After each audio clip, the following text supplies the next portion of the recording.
News, सच जरूरी है। नमस्कार दर्शकों, ये है एमएनएस न्यूज नेटवर्क और आप देख रहे हैं एमएनएस न्यूज टीवी। मैं हूं आपके साथ प्राची। तो आइए देखते हैं आज की कुछ खास खबरें। एक नजर डालते हैं आज की हेडलाइंस की ओर। डोनाल्ड ट्रंप को बड़ा झटका, चीन कोरल के मानहानि मामले में चिरगांव को देने पड़ेंगे $83 मिलियन। G20 की सफलता के बाद अब 5 महीने बाद भारत आने की खुशखबरी, बोले फ्रांस के राष्ट्रपति मैक्रोन। किसी पर निगाह है, किसी पर निशाना, चीन यात्रा के लौटने पर मोहम्मद मसूद के बदले सुर। आइए देखते हैं खबरें विस्तार से। डोनाल्ड ट्रंप को बड़ा झटका, चीन और कोरल के मानहानि हमले में चुकाना होगा $83 मिलियन। अमेरिकी पूर्व राष्ट्रमंत्री डोनाल्ड ट्रंप की मुश्किलें बढ़ती नजर आ रही है, लेकिन जीन कोरल ने दुष्कर्मी के इन मामलों में अभी तक डोनाल्ड ट्रंप को $83.3 मिलियन का हर्जाना चुकाना होगा। दरअसल ट्रंप ने गुरुवार को न्यूयॉर्क के सकीन अदालत में गवाही दी, लेकिन वह बयान दर्ज कराने के दौरान नाराज हो गए और कोर्ट रूप में बाहर चले गए। उनका यह आरोप था कि लेखिका के यौन शोषण के आरोप का खंडन करने का केवल 3 मिनट मौका दिया गया था। हालांकि शुक्रवार को इनकी इस मामले में अंतिम सुनवाई होनी थी। ट्रंप का दावा है कि उन्होंने केरल के बारे में कभी नहीं सुना था। उन्होंने बताया कि केरल और की झूठी कहानी बताई गई थी। उनके वकीलों ने कहा है कि केरल प्रसिद्ध की भूमिका थी और अपनी दुश्मनी होने के चलते खिलाफ बोलने के कारण वह समर्थक का ध्यान अपनी तरफ आकर्षित करती थी। इस वजह से डोनाल्ड ट्रंप को यह सब भुगतना पड़ रहा है। आइए बढ़ते अगली खबर की ओर। G20 की सफलता के 5 महीने बाद भारत आना खुशी की बात है, बोले फ्रांस के राष्ट्रपति मैक्रोन। फ्रांस के राष्ट्रपति इमैनुअल मैक्रोन ने 2 दिन के राजकीय दौरे पर भारत आए।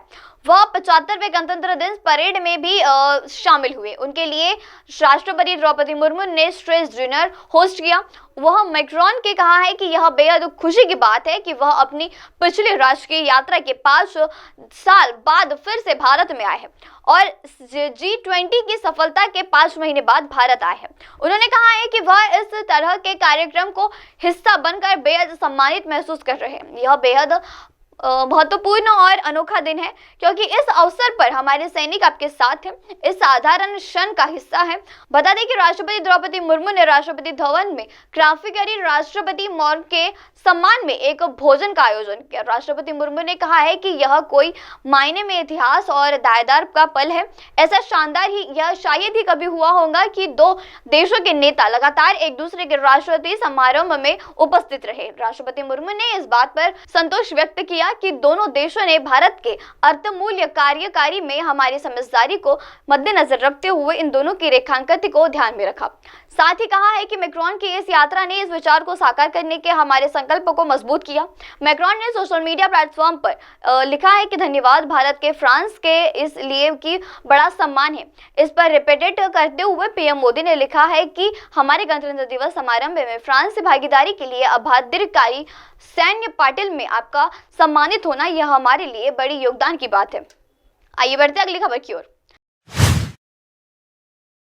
किसी पर निगाह है, किसी पर निशाना, चीन यात्रा से लौटने के बाद बदले मोहम्मद मसूद के सुर। मालदीव के राष्ट्रपति मोहम्मद मसूद का झुकावा लगातार चीन की तरफ बढ़ता दिखाई दे रहा है। मसूद की चीन ने साथ ही मालदीव के रणनीति संपादन के बाद सहायता करते हुए कहा है कि दोनों देशों के एक दूसरे को सम्मान करते हैं। बीजिंग हिंद महासागर द्वीप के समुद्र का पूरा समर्थन करता है। बीते साल नवंबर में पदाधिकारी संभालने के बाद मालदीव के भारत के साथ संबंध असममित हो गए थे। चीन की राष्ट्रीय यात्रा से मालदीव लौटने के बाद मसूद ने कहा है कि 1972 में राजकीय संबंध स्थापित होने के बाद से चीन लगातार मालदीव के विकास में सहायता प्रदान कर रहा है। इस दौरान चीन समर्थक नेता माने जाने वाले मसूद ने मालदीव को बीजिंग के करीब लाने की कोशिश की। उन्होंने यह भी कहा है कि चीन की बिल्डिंग एंड रोड योजना के दोनों देशों के संबंध को एक नए स्तर पर ले गई। चीन के सरकारी सिजिस्टेंट चैनल पर एक साक्षात्कार के दौरान मसूद ने कहा है कि चीन ऐसा देश नहीं है जो मालदीव के आंतरिक मामलों में हस्तक्षेप करे। यही कारण है कि दोनों देशों के बीच महत्वपूर्ण संबंध है। उन्होंने कहा है कि किसी भी देश को किसी देश की घरेलू मामलों पर दखल अंदाजी करने का कोई अधिकार नहीं है, चाहे आकार में वह देश छोटा हो या बड़ा हो। इस दौरान मसूद ने शपथ लेते हुए कहा है कि मालदीव के घरेलू मामलों पर किसी भी बाहरी देश का प्रभाव नहीं पड़ना चाहिए। नई दिल्ली के साथ पिछली सरकार में हुए 100 से अधिक दिशानिर्देशों को समझाते हुए उन्होंने यह समीक्षा बैठक बुलाई थी। अब आप हमारे न्यूज चैनल को अपने मोबाइल ऐप पर भी देख सकते हैं। अपने मोबाइल ऐप पर देखने के लिए प्ले स्टोर से MNS news TV app download करें। इंस्टा, हाई, ट्विटर, कुक और फेसबुक जैसे कई सोशल मीडिया प्लेटफॉर्म पर हमारा चैनल उपलब्ध है। आप इसे यूट्यूब पर भी देख सकते हैं। आप इसे यूट्यूब लाइव भी देख सकते हैं www.mnsnewstv.com पर। अब वक्त तो चला है दर्शकों ब्रेक का। ब्रेक से लौटने के बाद देखिएगा देश और दुनिया की तमाम बड़ी खबरें। बने रहिए MNS न्यूज टीवी पर। नमस्कार।